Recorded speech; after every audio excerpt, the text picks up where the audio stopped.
les puces peuvent faire dans les masques qu'on nous oblige à porter? On n'en trouve pas dans tous les masques. Les masques que les particuliers achètent n'en ont pas. Ce sont les entreprises qui fournissent à leurs salariés des masques dotés de cette technologie. Des masques en tissu réutilisables et destinés donc aux professionnels. Grâce à cette puce, les entreprises peuvent savoir combien de fois un masque a été lavé. Et donc, s'il peut continuer d'être utilisé ou s'il faut le jeter, puisqu'on le sait, même les masques réutilisables ne le sont pas à l'infini. Il faut les jeter au bout de 30.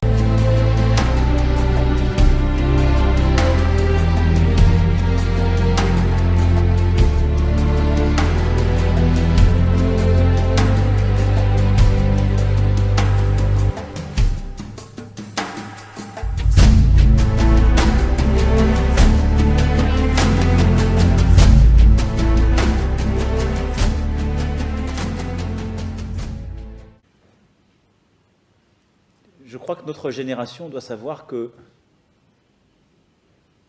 la bête de l'événement est là. Et elle arrive. Route d'Europe. Une technologie se développe en Suède. L'implant de puce électronique sous la peau de la main. La puce à la taille d'un grain de riz. Elle permet de déverrouiller des portes, de valider sa carte de transport, d'activer un ordinateur, simplement en passant sa main devant un lecteur. Exactement comme lorsque l'on paie avec sa carte bleue, vous savez, sans contact, ou que l'on passe son badge sur le lecteur pour entrer dans son entreprise. Les Suédois ont une confiance aveugle dans les nouvelles technologies. Il n'est donc pas étonnant qu'environ 3000 d'entre eux se soient déjà fait implanter une puce électronique.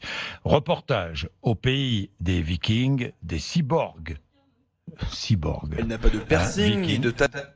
Victor Joannin et pourtant, Benoît il y a Ballet. 2 ans, Clara Grelson s'est fait implanter une puce de la taille d'un grain de riz dans la main. Maintenant, je peux utiliser cette puce pour ouvrir certains documents sur mon ordinateur, quand un mot de passe est nécessaire. Et je peux aussi l'utiliser pour accéder à mon bureau. Cette chef d'entreprise ne semble pas s'inquiéter des risques de piratage.